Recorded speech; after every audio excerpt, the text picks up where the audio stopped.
54 शब्द में आप स्तुति भी करते हो और 54 शब्द में ही निंदा भी करते हो। तो पहले लोगों के अंदर संयम था, अब संयम भी नहीं रहा, अब संयम नहीं है। और जब संयम नहीं रहेगा तो फिर ऐसी घटनाएं घटेंगी ही। अब आप कल्पना करिए, जो विवाह के मध्य में होता उसकी क्या दुर्दशा होती है। उसने तो बहुत अच्छा समझ करके और विवाह कराया, और बिटिया गई, एकमात्र पुत्र है, अपने प्रेमी मत करो ना यार। आज विवाह करना सबसे बड़ी, जो नहीं किए वो तो उनका तो विश्वास खत्म होता जा रहा है विवाह के ऊपर से। ऐसे ऐसे भाई ये जो ये जो संकल्प होते हैं विवाह के, बहुत अच्छा, वो भी कोई सुनने में राजी नहीं है। 4-4, 5-5 घंटा डीजे पे नाचेंगे और फिर उसके बाद पंडित जी से कहेंगे जल्दी विवाह कराओ। और कुछ कमियां हमारे में भी है, हाँ, कि हम लोग जल्दी विवाह करा देते हैं। अब उसमें कोई मंत्र बोले नहीं बोले, इसलिए हमारा तालाक शब्द तो है ही नहीं। तालाक शब्द हमारे सनातन वैदिक हिंदू परंपरा में है ही नहीं। एक जोड़ यानी 7 जन्म का जोड़ होता है। पप्पू भैया सो रहे हैं क्या? 7 जन्म तक निभाना पड़ेगा, हाँ, उपाय नहीं है। हाँ, खूब टांग खींचते हैं ना, तो मैं इनको क्यों ना, मेरी बहन है तो मैं पक्ष तो लूँगा ही यार। हाँ, 7 जन्म तक। और पहले लोग निभा लेते थे, हंसी मजाक और व्यंग बोल के, वो बोले हम सुन ले, हम बोले वो सुन ले। पर आज का समय है कि गौर गोपाल दास बोलते हैं ना, बहुत अच्छा मॉन्क है, बहुत अच्छा सन्यासी है, बहुत अच्छा बोलते हैं, इस्कॉन के हैं, वो बहुत अच्छा बोलते हैं कि love at first sight. Ashwini भैया, डॉक्टर साहब, लव एट फर्स्ट साइट और डाइवोर्स एट फर्स्ट फाइट। आजकल तालाक एक पहली लड़ाई में लोग मुंह चढ़ाते हैं, माँ के घर जाते हैं, कहते हैं अब हम आएंगे ही नहीं। ये हमारा सनातन नहीं है महाराज। आदमियों को भी चाहिए कि स्त्री का सम्मान करें। राघवेंद्र सरकार से सीखिए। जिस समय जनक जी हाथ में सरकार को दे रहे हैं जानकी जी को, उस समय जनक जी मर्यादा के हाथ में जानकी जी को दे रहे हैं। और हमारे भगवान के सामने जनक जी नहीं बोल रहे हैं, बगल में दशरथ जी विराजमान हैं, उनसे कह रहे हैं कि राम के कान में यह बात चली जाए।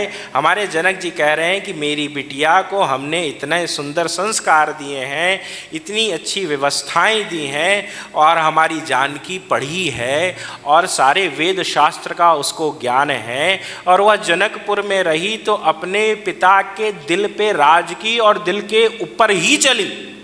अब वो अयोध्या जा रही है, तनिक इसका आप ख्याल रखिएगा, इसका ख्याल रखिएगा।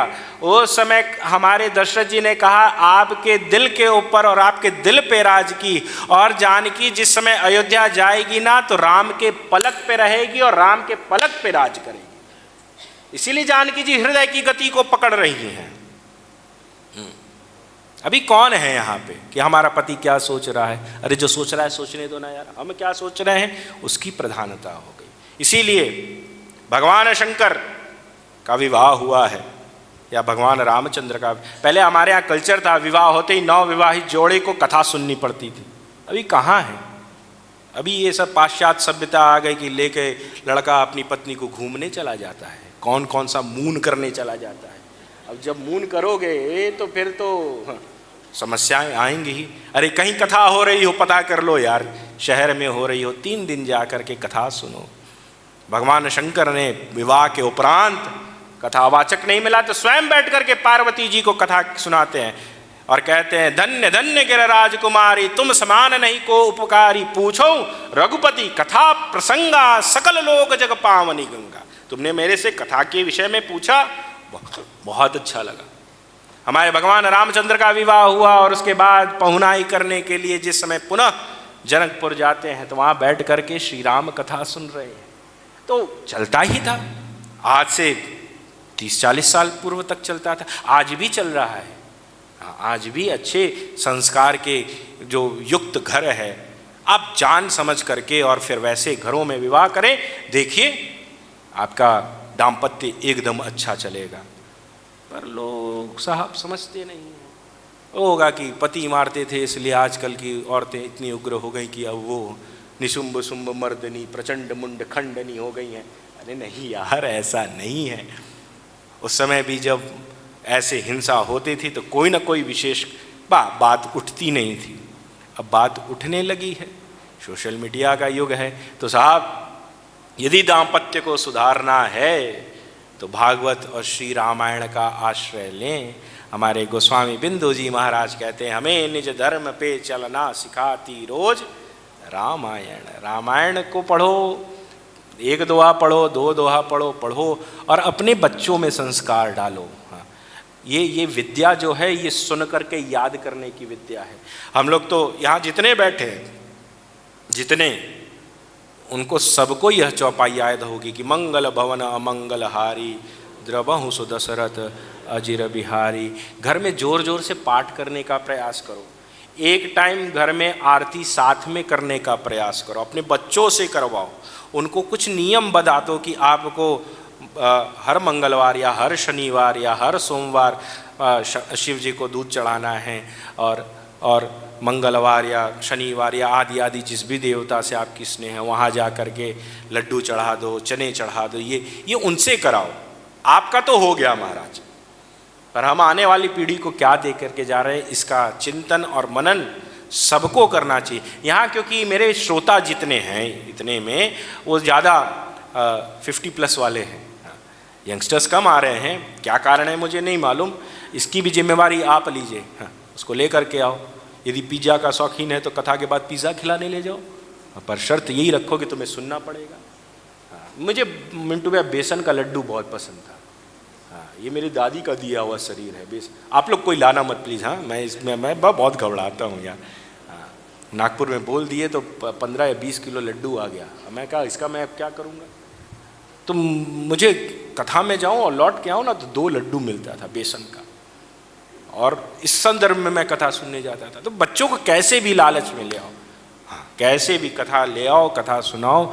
और यदि आकर वो कथा नहीं भी सुन रहा है और इधर उधर उसके दिमाग जा रहा है, उसके बाद भी उसके कान में कारण अकारण भगवान का नाम जा रहा है, और कारण अकारण भी भगवान का नाम कल्याण कारणीय है। भाव सहित शंकर जपो और कुभार जाबाल, कुंभकर्ण आलस जपो अनक जपो 10 भाल। यदि दाम्पत्य सुधारना है तो थोड़ा वापस बैक टू पवेलियन आना पड़ेगा, 0 से स्टार्ट करना पड़ेगा।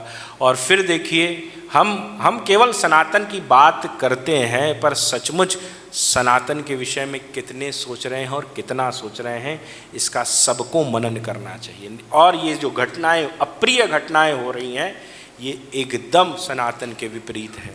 इससे कितना हास्य होता है, इसकी कल्पना कोई नहीं करता है कि हमारा सनातन बदनाम होता है, हमारा हिंदू धर्म बदनाम होता है, हमारा भारतवर्ष बदनाम होता है। करने वाला तो कर जाता है, कर गुजरता है, पर उससे देश की, सनातन की, अपने परिवार की कितनी बेइज्जती होती उसकी कोई कल्पना नहीं। क्योंकि लोग पर्सनल जीने लगे, अपना सोचने लगे। जिस दिन समाज का सोचने चलोगे उस दिन आप व्यापक हो जाओगे। और जहाँ अपना सोचोगे तो सूक्ष्म बुद्धि वाला तो रावण है यार, उसको केवल अपने से मतलब है। उसको उसकी पत्नी समझा रही है, नहीं समझ में आ रहा है। गुरुदेव समझा रहे, नहीं समझ में आ रहा है। उसको उसका पुत्र समझा रहा है, मेघनाथ, नहीं समझ में आ रहा है। उसका सगा भाई रावण को कुंभकर्ण समझा रहा है, विभीषण समझा रहा है, नहीं समझ में आ रहा। क्यों? क्योंकि उसको केवल अपना देखना है। और जहां अपना देखने की प्रवृत्ति हो जाती है फिर वो राक्षस प्रवृत्ति के लोग होते हैं। और भगवान व्यापक क्यों है? क्योंकि वो पूरे समूह का सोच रहे हैं।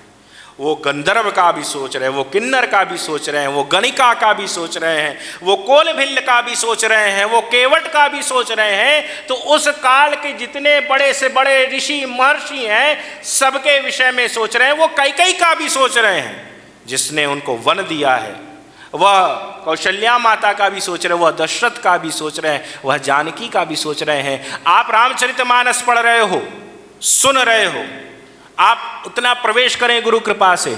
भगवान रामचंद्र ने, जानकी जी ने तो एक बार अग्नि परीक्षा दी, एक बार दी, दूसरी बार में भगवान ने उनको रोक दिया, तुझे देने की जरूरत नहीं है। ये हमारा सनातन धर्म है, जहां पति सामने आकर के पत्नी के खड़े हो जाए, नहीं तुझे मैं मान रहा हूं ना, इतना बहुत है, इतना बहुत है।